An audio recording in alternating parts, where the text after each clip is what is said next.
Static GS, पेट का भी syllabus है और लगभग 10 नंबर के क्वेश्चंस यहाँ से पुटअप होने वाले हैं। तो उसमें एक पोर्शन आता है भौगोलिक उपनाम का, ठीक है। कुछ सिटीज हैं, उनके कुछ उपनाम दिए गए हैं, उस जगह की उस जगह के महत्व को देखते हुए, ठीक है। जैसे स्वर्ण मंदिर का शहर किसे कहते हैं भैया? अमृतसर शहर को। अमृतसर शहर को, जो अमृतसर शहर कहाँ पे है? पंजाब, जो भारत वाला पंजाब है उस क्षेत्र में कौन सा शहर पड़ता है? अमृतसर। यहाँ पे स्वर्ण मंदिर है और इसे क्या कहते हैं? स्वर्ण मंदिर का शहर। ये अमृतसर शहर की उपमा है, ठीक है। फिर पोप का शहर किसे कहाँ है? रोम में। जो पोप का शहर किसे कहते हैं जी? रोम को कहते हैं। बंगाल का शोक दामोदर नदी को कहते हैं। ये देखिएगा, नदी, अगर किसी नदी को शोक कहने का तात्पर्य क्या होता है? यानी वो नदी, उस नदी की जो धारा होती है वो समय समय पे जो दामोदर नदी है वो समय समय पे क्या कर देती है? अपनी धारा की दिशा बदल देती है, जिसके कारण होता क्या है कि जहां से पहले बह रही थी अब वहां पे पानी जा नहीं रहा है, तो वहां पे पड़ता है सूखा।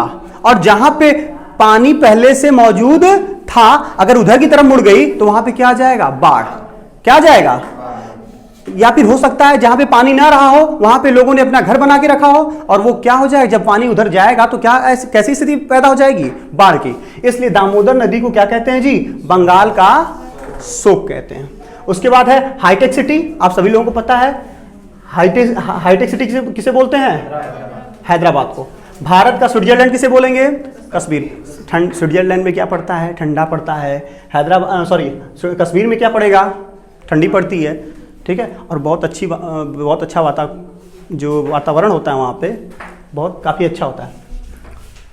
धरती का स्वर्ग किसे कहेंगे? आज से नहीं, मुगलों के शासनकाल से जहांगीर, अकबर, ये लोग कश्मीर, अगर जैसे दिल्ली वाले क्षेत्र में गर्मी में जब गर्मी ज़्यादा पड़ जाती थी तो राजा घूमने कहाँ चले जाते थे? कश्मीर। का है एसी, उस समय एसी तो बनल ना रहे, एसी रहल का, तो एसी का फीलिंग लेवे खातिर कहाँ लोग जाएँ? कश्मीर। तो धरती का स्वर्ग किसे कहा जाता है जी? भारत का मैनचेस्टर। अब मैनचेस्टर क्या है? देखिएगा, मैनचेस्टर इंग्लैंड का एक शहर है। जब औद्योगिक क्रांति हुई तो मैनचेस्टर नामक एक शहर जो है कपड़ों के लिए बहुत विख्यात हुआ। इवन देन पूरे वर्ल्ड में, पूरे विश्व में जहां जहां ब्रिटेन की कॉलोनियां हुआ करती थी ना, हर जगह कपड़े कहां से जाते थे? मैनचेस्टर से। मैनचेस्टर का इतना ज्यादा नाम हो गया, औद्योगिक क्रांति ने मैनचेस्टर को कपड़े के उद्योग के लिए इतना फेमस कर दिया कि अब किस दुनिया में कोई भी शहर कपड़ों के लिए अगर विकसित होता है ना तो उसे उपमा दे दी जाती है। क्या? हाँ, जैसे भारत का मैनचेस्टर, अमेरिका का मैनचेस्टर, फ्रांस का मैनचेस्टर। तो भारत का मैनचेस्टर किसे कहते हैं जी? किसे कहते हैं? देखिएगा, हमने क्या बताया आपको? भारत का मैनचेस्टर किसे आप बोलेंगे? अहमदाबाद शहर को। अहमदाबाद शहर कहाँ पड़ता है? ठीक है। अब हम चलते हैं दक्षिण भारत का मैनचेस्टर। साउथ इंडिया की बात करें, दक्षिण भारत का मैनचेस्टर किसे कहेंगे? अगर मैं दक्षिण भारत की बात करूं तो क्या कोई बताएगा दक्षिण भारत में कुल कितने राज्य आते हैं? कितने राज्य आते हैं जी? पहले 4 आया करते थे, अब कितने आते हैं? 5। कौन कौन सा? केरल, तमिलनाडु, कर्नाटक, आंध्र प्रदेश और तेलंगाना, ठीक है। गोवा नहीं आता। तो इस तरीके से आप देखेंगे दक्षिण भारत का मैनचेस्टर किसे कहते हैं जी? कोयंबटूर। तो क्वेश्चन पूछेगा कोयंबटूर किस राज्य में है? बड़ा शहर है ना, इतना ज्यादा वस्त्र उद्योग यहाँ पे इतना काफी डेवलप्ड है, इसीलिए तो इसे दक्षिण भारत का मैनचेस्टर कहेंगे। तो ये शहर है, यहाँ पे देखिएगा मैप में, देखिए तमिलनाडु में ये जो केरल का हिस्सा दिख रहा है, यहाँ पे क्या लिखा हुआ है? कोयंबटूर लिखा हुआ है ना। मतलब इतना ज्यादा डेवलप्ड है ये कि चेन्नई के बाद इसका नाम लिखा हुआ है। उसके बाद देखिएगा उत्तर भारत का मैनचेस्टर। आसपास की दुकानें, आप लोग उत्तर प्रदेश में ही रहते हैं ना, आसपास के जो दुकानदार होते हैं उनसे पूछिएगा होलसेल का माल कहाँ से लाते हो, तो बोलते हैं कानपुर से। कहाँ से लाते हैं? क्यों? क्योंकि जितने भी कपड़े बनते हैं उत्तर भारत में, ज़्यादातर कपड़े कहाँ से लाए जाते हैं जी? तो उत्तर भारत का मैनचेस्टर किसे बोलेंगे आप? सबको समझ में आ रहा है? यानी उत्तर भारत का कानपुर हो गया मैनचेस्टर। यानी सबसे ज्यादा वस्त्र उद्योग कहाँ पे है? कानपुर में है। उत्तर की बात की जाए, उत्तर भारत की बात की जाए और दक्षिण भारत में कोयम्बटूर है। और पूरे संपूर्ण भारत की बात की जाए तो ओवरऑल देखा जाएगा तो पूरे भारत का मैनचेस्टर किसे बोलेंगे? अहमदाबाद को। चलिए आगे चलते हैं। श्वेत नगर किसे बोलेंगे आप? बेलग्रेड को बोलेंगे। किसे बोलेंगे? व्हाइट सिटी बोलते हैं इसे। चीन का शौक क्या है जी? मैंने बताया था ना, ऐसी नदियां जो समय समय पे क्या करते हैं, अपनी दिशाओं को परिवर्तित करते हैं। तो वो क्या लाती हैं? कुछ क्षेत्रों में सूखा लाती हैं और जिस नई जगह पे जाती हैं वहां बाढ़ लाती हैं। क्या लाती हैं? ऐसी नदियों को हम क्या कहते हैं? शोक कहते हैं। तो उसी तरीके से जिस तरीके से दामोदर बंगाल का शोक है, उसी प्रकार से चीन का शोक क्या कौन है जी? वांग हो नदी है। कौन है? वांग हो नदी है। मध्यरात्रि के सूर्य का देश किसे कहते हैं? सॉरी, मध्यरात्रि के सूर्य का देश किसे कहते हैं? सभी लोग उधर देखिए, नॉर्वे, स्वीडन, फिनलैंड दिख रहा है किसके? ये नीचे है। ये जो क्षेत्र है ये कहां पे पड़ता है जी? नॉर्थ पोल के पास पड़ता है। कहां पड़ता है? कहां पड़ता है? उत्तरी ध्रुव पे। उत्तरी ध्रुव पे। अब समझिएगा, स्वीडन फिनलैंड जो है उसके ऊपरी वाले हिस्से में कौन आ जा रहा है? नॉर्वे आ जा रहा है कि नहीं आ जा रहा है? आ जा रहा है ना। तो लोग पूछते हैं किस देश में? अब ये देखो और ऊपर चलो, स्वालबर्ड दिख रहा है? ये क्या है? आइलैंड है। क्या है ये? किसके अधीन है? नॉर्वे के। किसके अधीन है? वहां पे देखिए जॉन मैटन लिखा हुआ है, MAYCN। बोलो, ये भी किसके अंडर में आता है? नॉर्वे। आप देखेंगे तो ज्यादातर उत्तरी हिस्से जो है वो किसके अधीन है? नॉर्वे के अधीन है। और डेवलप्ड कंट्री है ये। क्या कैसी कंट्री है? विकसित कंट्री है। तो ज्यादातर उत्तरी ध्रुव में 6 महीने तक लगभग रातें होती हैं और 6 महीने के दिन होते हैं। तो देखा जाता है दिनों में भी क्या निकल जाता है, सॉरी रातों में भी क्या हो जाता है, कभी कभी दिन जैसी फीलिंग आने लगती है, सूरज दिखने लगता है। समझ में आ रहा है? बोलो। तो इसीलिए इसे क्या बोलेंगे? मध्य रात्रि के सूर्य का देश बोलेंगे। किसे? नॉर्वे। कैपिटल याद किए सारे? Very good, Oslo. और यहां से कोई पुरस्कार दिया जाता है, शांति पुरस्कार। क्वेश्चन पूछेगा कहां से दिया जाता है, तो ये वही देश है, नॉर्वे के ओस्लो शहर से। समझ में आ रहा है? आगे चलते हैं। यूरोप के खेल का मैदान।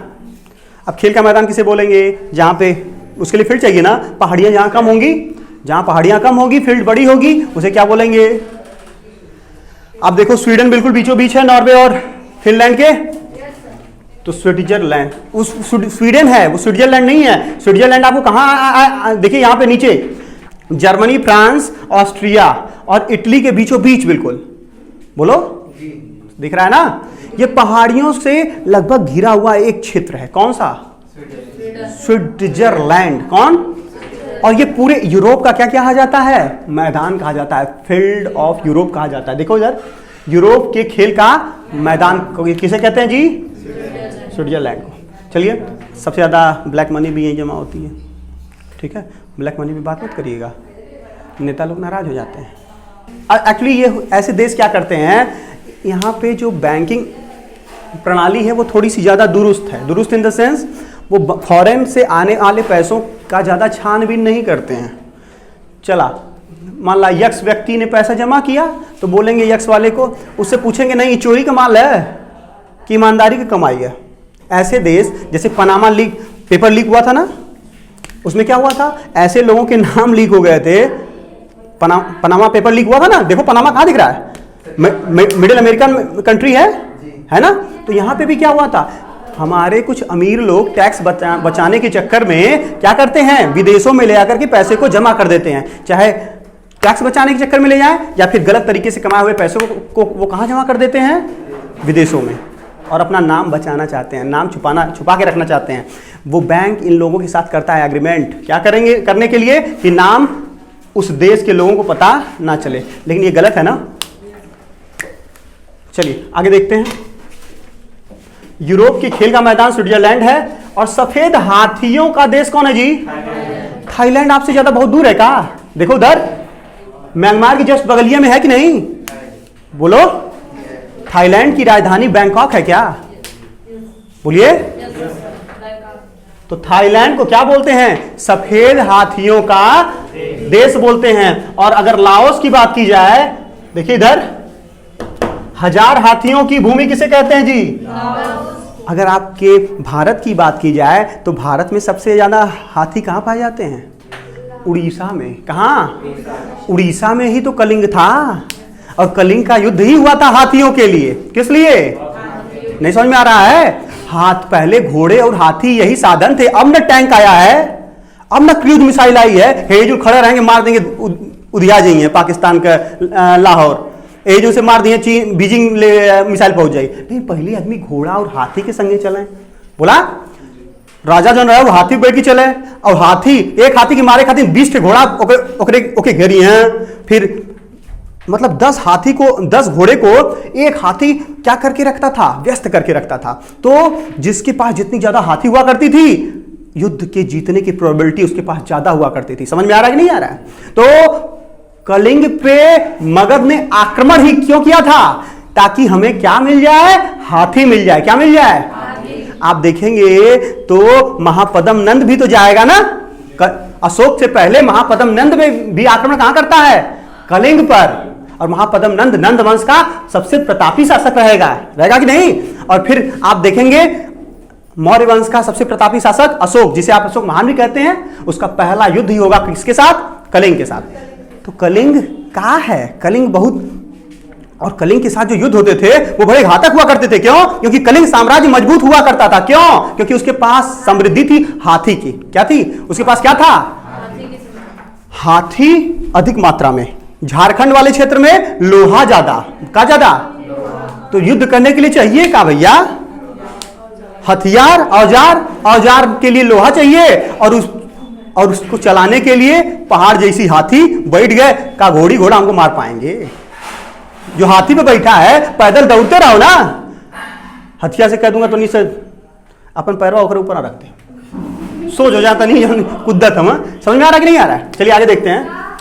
तो याद रखिएगा, कलिंग सबको पागल कुत्ता नहीं काटा था, बार बार कलिंग कलिंग कलिंग कलिंग। आप देखिए भारत के ईस्टर्न पोर्शन में देखिएगा, इंडिया का जो ईस्टर्न पोर्शन है, उड़ीसा वाला क्षेत्र है, बोलो है ना, ये कहां पड़ता है? कर्क रेखा से नीचे पड़ता है कि नहीं?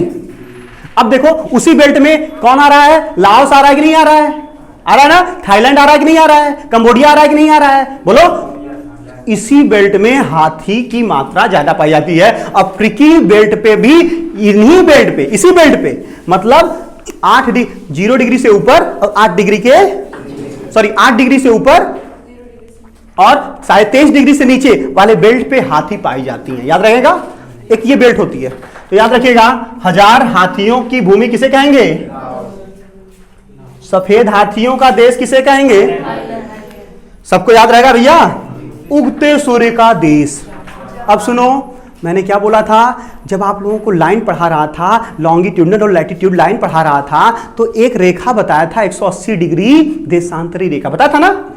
जब सूर्य, यूं कहें, जब पृथ्वी, तो हम तो पृथ्वी पे हैं ना, तो हम सूर्य को मान रहे हैं। जब सूर्य 180 डिग्री से आगे आ जाता है तो दिन बदल जाता है। दिन क्या होता है? और जब पहली बार 180 डिग्री जैसे आगे आएगा तो पहला देश जो उसको मिलता है वो 2 देश मिलते हैं, एक न्यूजीलैंड मिलता है और दूसरा जापान मिलता है। समझ में आ रहा है कि नहीं आ रहा है? तो क्वेश्चन पूछेगा, उगते हुए सूर्य का देश किसे कहते हैं जी? जापान। यानी पहली बार सवेरा कहां होगा? सनशाइन पहली बार कहां करेगा? जापान में। इसीलिए उगते हुए सूर्य का देश कहेंगे। अगर भारत की बात कर ली जाएगी तो सबसे पूर्व में जो राज्य होगा वो उसे उगते हुए सूर्य का राज्य कहेंगे। जैसे अरुणाचल प्रदेश। अरुणाचल प्रदेश सबसे पूर्व में है कि नहीं है? देखो ध्यान से, बोलो जी। अरुणाचल प्रदेश सबसे पूर्व में है, तो इसका मतलब सूर्य की किरणें सबसे पहले कहां आएंगी? अरुणाचल प्रदेश में। और सबसे अंतिम में कहां जाएंगी? सबसे अंतिम में गुजरात है ना, बोलो। तो सबसे देरी में अनहरिया गुजराते में हुई, और सबसे पहले उजियार कहां हो जाई? याद रही? बोला लोगन? चला, उगते हुए सूर्य का देश कौन है? अब देखिएगा, 1000 झीलों की भूमि, 1000 झीलों की भूमि किसे कहते हैं? फिनलैंड को कहते हैं। याद रखेंगे किसे कहते हैं जी? नील का उपहार। नील का उपहार। उधर देखो, साउथ सूडान दिख रहा है, बोलिए। साउथ सूडान, दक्षिणी सूडान दिख रहा है इथोपिया के बगल में। सोमालिया, इथोपिया, साउथ सूडान दिख रहा है। अरे अफ्रीकी कॉन्टिनेंट में देखो जी, यहीं से एक नदी निकलती है, क्या नाम है उसका? नील नदी। नील नदी। और कहां बहेगी? सूडान होते हुए इजिप्ट में पहुंच जाती है। इसके अलावा और कोनो नदी बहती नहीं है इजिप्ट में, मिस्र में। इसीलिए अब सुनो, जितनी भी सभ्यताएं, इंडस वैली सिविलाइजेशन, मेसोपोटामिया की सभ्यता, मिसिसिपी मिसौरी की सभ्यता, सुने हैं ना, इस सब नदियों के नाम हैं। बिना पानी के जीवन संभव है क्या? अगर बिना पानी के जीवन संभव नहीं तो बिना पानी के सभ्यता संभव है क्या? नहीं संभव है। इसका मतलब सिंधु घाटी सभ्यता, इंडस वैली सिविलाइजेशन सिंधु नदी के किनारे बसी थी ना, बोलिए। उसी तरीके से मेसोपोटामिया की सभ्यता मेसोपोटामिया नदी के किनारे न बसी थी, बोलो। मिसिसिपी मिसौरी की सभ्यता, मिसौरी आज भी नदी है ना, मिसिसिपी, बोलो, इसके किनारे न बसी थी। यानी याद रखिएगा, कोई भी सभ्यता, कोई भी सिविलाइजेशन डेवलप कहां होती है? नदियों के किनारे। तो याद रखिएगा, इजराइल जो देश है वहां एक नदी बहती है, कौन सी? कौन सी? नील नदी। कौन सी नदी? और इसी नील नदी को क्या कहते हैं? गिफ्ट कहते हैं। किसे? मिस्र का गिफ्ट किसे कहते हैं? उपहार कहते हैं। ठीक है, एक नदी बहले भारत तोलन शुक्र मनावा, भारत में गजब का नदी है, बहुत नदी। कहते हैं भारत नदियों का देश है। ट्रिब्यूटरी और डिस्ट्रीब्यूटरी को मिला दिया जाए तो भारत में लगभग 10,000 नदियां बहती हैं। लोग एक दो नदी खातिर मरत पड़े हैं लैन, और तुम्हारे पास कितनी है? तब वो तनिको घमंड ना हमने के 10,000 नदियां हैं। और सुनिए, जितना ज्यादा नदियां रहेंगी धरती की उर्वरकता उतनी ज्यादा रहेगी। इसीलिए पूरी दुनिया में सबसे ज्यादा एग्रेरियन लैंड किसी देश के पास है तो वो भारत है। लेकिन हमारा दुर्भाग्य है, हमारे राजनीति का दुर्भाग्य है कि हमारे किसान उसके बावजूद भी फांसी लगा के झूलते हैं। भगत सिंह अंग्रेजों से लड़ते लड़ते मर गए, किसान बेचारे अपने नेताओं से लड़ते लड़ते मर जा रहे हैं। हमने अपने एग्रीकल्चर सेक्टर में कुछ भी विकास नहीं किया है, नगड़ किया है, समझ लीजिए, ना के बराबर। भगवान ने हमको बहुत दिया है। एक दिन नदी खाई मरत है, हमने पास 10,000 ट्रिब्यूटरी और डिस्ट्रीब्यूटरी दोनों मिला करके हैं। मैं ये नहीं कह रहा हूं 10,000 नदियां हैं, लेकिन ट्रिब्यूटरी डिस्ट्रीब्यूटरी दोनों को मिला दिया जाए, वही तो नदियां ना हैं। कितनी नदियां हैं भैया?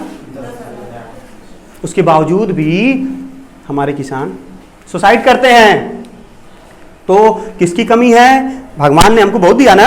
पूरी दुनिया का सबसे ज्यादा एग्रेरियन लैंड है हमारे पास, लगभग 51%, मतलब केहू के पास ना, हर देश के पास 40% से कम है, क्योंकि पास 36% है अपने कुल भूमि का, क्योंकि पास 22% है, क्योंकि पास 8% है। इजराइल ऐसा देश है जिसके पास 3% कुल भूमि का 3% लैंडवर है, जहां पे क्या कहा जा सकत रहा।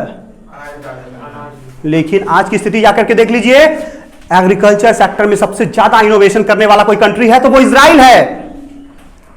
सबसे ज्यादा डेवलपमेंट अगर एग्रीकल्चर सेक्टर में किया है किसी ने तो किसने किया है? और हमारे जैसे देशों ने, हमारे जैसे देश इतने बेबस हैं कि उससे मांगना पड़ता है कि कहीं से कुछ व्यवस्था हम रहूं किसानों की कही था। समझ में आ रहा है? चलिए इधर देखिएगा, नील का उपहार याद रहेगा। अब सुनो, नदियां बहुत काम करती है ना। पहले आसपास की जो भूमि होती है उसमें क्या कर देती हैं? पानी मुहैया करा देती हैं, पीने योग्य पानी आपको मुहैया करा देती हैं, जानवरों को पीने के लिए पानी मुहैया करा देती हैं। ठीक है, नीचे का जो पानी का स्तर है वो बना रहता है। समझ में आ रहा कि नहीं आ रहा है? जितनी भी गंदगियां होती हैं बहा कर वो समुद्र में ले जाती है। कौन? नदी बहुत काम करती है, बहुत ज्यादा। चलिए आगे देखिए, डूबते हुए सूर्य का देश। अब बतावा, डूबते हुए सूर्य का देश कौन रहेगा जी? अब जापान, पूरे एशिया को देख लीजिए तो सबसे अंतिम में कौन आएगा? ब्रिटेन आएगा ना। उत्तरी अमेरिका दक्षिणी अमेरिका को छोड़ दो तो डूबते हुए सूर्य का देश किसे कहेंगे आप? अब चलिए आगे चलते हैं, यूरोप का मरीज। देखा हमें कुल डेवलप्ड कंट्री है, पहले टर्की उतना डेवलप नहीं था, लेकिन टर्की भी तो आता है ना यूरोप में। क्वेश्चन सुनिएगा, कौन से दो देश हैं जो यूरोप और एशिया दोनों में आते हैं? तो पहला है टर्की। कौन है? राजधानी कहाँ है भैया? इस्तांबुल। राजधानी कहाँ रहेगी? यहीं पे खलीफा का पद हुआ करता था। ठीक है, खिलाफत आंदोलन का प्रारंभ करने का कारण टर्की ही था। ठीक है, और तमाल पाशा इसके वो खलीफा रहेंगे जिसने यहां पे क्या ला दिया? रिवॉल्यूशन ला दिया। चलिए आगे चलते हैं। दो देश हैं, एक टर्की है, दूसरा रशिया है। टर्की जो है वो यूरोप में भी पड़ता है और रूस जो है यूरोप में भी पड़ता है और एशिया में पड़ता है। तो याद रखिएगा, टर्की को आप क्या कहेंगे? यूरोप का मरीज कहेंगे, पेशेंट है। यूरोप का क्या है? ही पूरा देश पर पेशेंट है, उपमा दी गई है। भौगोलिक उपनाम में अगला है विश्व में चीन का कटोरा किसे कहेंगे? अब जहां चीनी ज्यादा पैदा हुई, बोला। और चीनी का सबसे ज्यादा प्रोडक्शन कौन करता है? क्यूबा। कौन करता है जी? देखिए मिडिल अमेरिका दिख रहा है, मध्य अमेरिका दिख रहा है, उसमें एक छोटा सा देश दिख रहा होगा, क्यूबा। क्यूबा की कैपिटल? अब ये देख रहे हैं, मिडिल अमेरिका दिख रहा है, मैक्सिको के जस्ट बगल में, यूएसए के जस्ट नीचे गल्फ ऑफ मैक्सिको दिख रहा है, उसी के जस्ट बगल में है क्यूबा। क्यूबा को क्या कहते हैं? चीनी का कटोरा। अगर मैं बात करूं, उत्तर प्रदेश में सबसे ज्यादा शुगर केन कहां पैदा होता है? उत्तर प्रदेश में सबसे ज्यादा शुगर पैदा करने वाला उत्तर प्रदेश है। तो याद रखिएगा, भारत में चीनी का कटोरा किसे कहेंगे? अगला है भारत का पेरिस। अरे राम राम, पेरिस सिटी है ना, घूमने लोग बहुत जाते हैं। ठीक है, तो याद रखिएगा, भारत का पेरिस किसे कहेंगे? पेरिस अच्छा किसी देश की कैपिटल है क्या? फ्रांस की कैपिटल है। और फ्रांस सिटी इतनी सुंदर है कि इसकी उपमा दी जाती है। पेरिस सिटी इतनी सुंदर है कि इसकी उपमा दी जाती है। तो भारत का पेरिस किसे कहेंगे जी? राजस्थान की कैपिटल कहाँ है? राजस्थान की कैपिटल सिटी जयपुर को भारत का पेरिस कहते हैं। गुलाबी शहर किसे कहेंगे जी? गुलाबी शहर याद रखिएगा, जयपुर को ही कहते हैं। गुलाबों का शहर, अंतर आ गया। देखिए, अब गुलाबी शहर जयपुर को कहेंगे, लेकिन गुलाबों का शहर किसे कहेंगे? चंडीगढ़। चंडीगढ़ दो राज्यों की राजधानी भी है और खुद यूटीआई भी है, यूनियन टेरिटरी ऑफ इंडिया भी है, याद रहेगा। अगला है सांपों का देश। सांपों का देश कौन है? ब्राजील है। याद रखिएगा, क्वेश्चन पूछे, कभी भी पूछे कि पूरी दुनिया में कौन सा ऐसा देश है जिसके पास सबसे ज्यादा वनों का वनाच्छादन है। ये समझ में आ रहा है? क्वेश्चन फिर से समझिए, पूरी दुनिया में सबसे ज्यादा वनों को रखने वाला देश कौन सा है? ब्राजील है। नहीं समझ में आ रहा है? अमेज़न नामक एक जंगल है, अमेज़न नामक एक नदी भी बहती है। ठीक है, और जो दोनों कहां पर पड़ती हैं? ब्राजील में। ब्राजील की कैपिटल क्या रहेगी? ब्राजीलिया। अब बतावा, जंगल बेसी है तो सांप कहां बेसी रही हैं? जंगल में नहीं रही हैं, बोला। घर में रही हैं तो मार जैसे निकलिए। अब बिल में सब बाहर में आते हैं, कुछ दिला लोग, बहुत लोग छोड़ देते हैं, सवनमा में नहीं मारते हैं। बाकी 11 महीना तो उनका हिसाब किताब बराबर कर देते हैं। ठीक है, तो सांपों का देश किसे कहेंगे जी? ठीक है, सांपों की मतलब यहां पे डाइवर्सिटी भी बहुत ज्यादा है और संख्या भी बहुत ज्यादा है। अगला देखिएगा, पूर्व का वेनिस किसे कहेंगे? वेनिस सिटी है, तो कोचीन को कहेंगे। किसे कहेंगे जी? कोचीन। कोचीन क्या है? बंदरगाह है। ठीक है, कोचीन बंदरगाह को क्या कहते हैं? पूर्व का वेनिस कहते हैं। इलेक्ट्रॉनिक अंतरिक्ष का शहर, इलेक्ट्रॉनिक या फिर अंतरिक्ष का शहर किसे कहेंगे? बेंगलुरु को कहेंगे। आप देख लीजिए, एप्पल कंपनी भी बनाती है, फैक्ट्री लगाती है, तो कहाँ लगाती है? ठीक है, जितने भी आईटी सेक्टर की कंपनियां हैं ज़्यादातर अपना इन्वेस्टमेंट कहाँ करती हैं? बेंगलुरु सिटी में करती हैं। ठीक है, ज़्यादा इसीलिए देखते होंगे जितने भी बीटेक करने वाले बच्चे होते हैं वो कहाँ जाते हैं? आईटी सेक्टर के जितने भी बच्चे होते हैं वो कहाँ जाते हैं? बेंगलुरु की तरफ। क्यों? क्योंकि सबसे ज़्यादा फैक्ट्रियाँ वहीं पे हैं। फैक्ट्रियाँ कह रहा हूँ, कंपनियाँ वहीं पे हैं आईटी सेक्टर की। पिरामिड का देश, पिरामिड बोलते ही सबको याद आ जाता है क्या? इजिप्ट। क्या कह रहा है जी? पिरामिड का देश कौन सा है? अंडों की टोकरी, मैंने बोला था हैदराबाद, याद रखिएगा। सबसे ज्यादा प्रोडक्शन कौन करता है? हैदराबाद। इस समय हैदराबाद किसकी कैपिटल है? तेलंगाना की। आंध्र प्रदेश को बांटा जा चुका है ना, तो अंडों की टोकरी किसे कहते हैं? आंध्र प्रदेश को। सोया प्रदेश, सोया मतलब होता है सोयाबीन। क्या होता है? और सोया, अगर मैं आप लोगों से पूछूं दलहन में आता है कि तिलहन में, तो बहुत लोग कहते हैं, जानते हैं क्या, सोयाबीन का तो तेल बहुत आवेला, यही लिए तिलहन में आई, कि में आई। तो याद रखिए, सोयाबीन तिलहन ना है, कहाँ है? दलहन में। और सबसे ज़्यादा सोयाबीन कहाँ पैदा होती है? अगर मैं बात करूं पूरे भारत में सबसे ज़्यादा दलहन दाल पैदा करने वाला राज्य कौन सा है? तो मध्य प्रदेश है। क्वेश्चन पूछा जाए सबसे ज़्यादा वनाच्छादन, सबसे ज़्यादा वनों का क्षेत्रफल किस देश, किस राज्य में फैला हुआ है? तो मध्य प्रदेश में। क्वेश्चन पूछा जाए सबसे ज़्यादा तिलहन, मतलब तेल, कड़ुआ तेल होला, सरसों का तेल होला ना, सूरजमुखी के तेल होला, कुल मिला देवल जाए, कुल तिलहन सबसे ज़्यादा पैदा करने वाला राज्य कौन सा है? तो राजस्थान है। कौन है जी? लेकिन दलहन सबसे ज़्यादा पैदा करने वाला, चलिए आगे चलते हैं। भारत का प्रवेश द्वार, द गेटवे ऑफ अरे ठीक ना, इंडिया गेट और गेटवे ऑफ इंडिया में कोई अंतर बताएगा? कौन कहाँ पे है, कौन कहाँ पे है? देखा था गेटवे ऑफ इंडिया, तो ऐसे याद रखा, भारत का प्रवेश द्वार, ठीक है, कहाँ है? याद रही। चलिए, भारत में मसालों का राज्य किसे कहते हैं? आप लोगों को पता है, जब सोने की चिड़िया यानी प्राचीन काल में हमारा सबसे ज़्यादा बड़ा व्यापार किसका था? एक ठो कपड़ों का, दूसरा मसालों का, और तीसरा मोर के पंखों से बनी हुई चीज़ों का। सबसे ज़्यादा मोर हमारे यहाँ पाए जाते हैं, बोलिए, और चमकीले होते हैं। तो याद रखिएगा, भारत में मसालों का बगीचा किसे कहते हैं जी?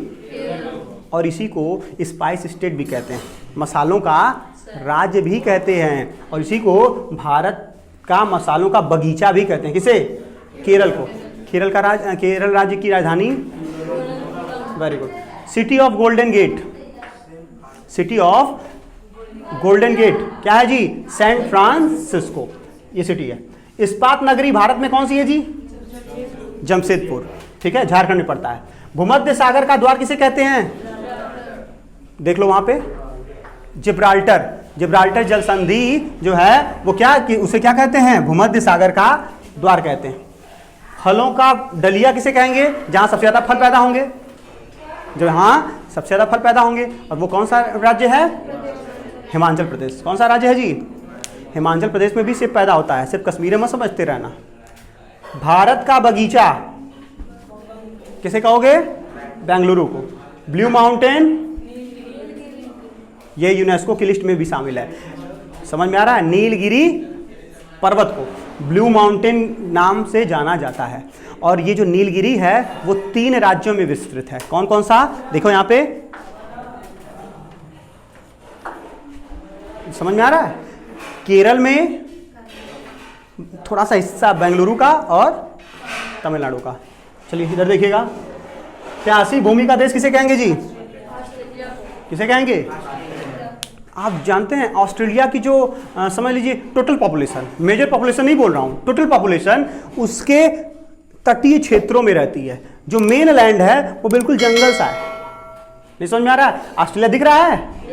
ऑस्ट्रेलिया का जो मेन लैंड है वो बिल्कुल बैरन, मतलब बैरन इन द सेंस वहां पे आदमी नहीं रहते। ज्यादातर सभी लोग कहाँ रहते हैं? समुद्री तटीय क्षेत्र पे रहते हैं। इसीलिए आप देखेंगे जितने भी महत्वपूर्ण शहर हैं ऑस्ट्रेलिया के, वो सब कहाँ पे हैं? उसके बाद देखिएगा, 1000 हाथियों की भूमि बता दिया, लाओस में है। उसके बाद अंध महाद्वीप या फिर महादेश किसे कहते हैं? अफ्रीकन कॉन्टिनेंट को क्या बोलते हैं इसे? अंध महादेश। क्यों बोलते हैं इसे? यानी यहाँ पे डेवलपमेंट थोड़ा कम हुआ है। सारे महाद्वीपों की अपेक्षा जो हमारा अफ्रीका कॉन्टिनेंट है यहाँ पे डेवलपमेंट क्या हुआ है, इसीलिए इसे क्या बोलते हैं? अंध महाद्वीप बोलते हैं या महादेश बोलते हैं। एशिया का मरीज इसे बोलते हैं जी। अगर मैं बोलूँ यूरोप का मरीज, टर्की था ना, देखो इधर टर्की था ना, यूरोप का मरीज। अब एशिया का मरीज कौन है? चीन है। और मरीज बना भी रहा है सबको। कोरोना की देन चाइना। मोतियों का द्वीप बहरीन। नहीं दिख रहा? कतर के बगल में देखिए, दिख गया? वो क्या है? आइलैंड है। क्या है? और बहरीन को क्या कहते हैं? मोतियों का द्वीप कहते हैं। इस तरीके से आपके जो महत्वपूर्ण भौगोलिक उपनाम है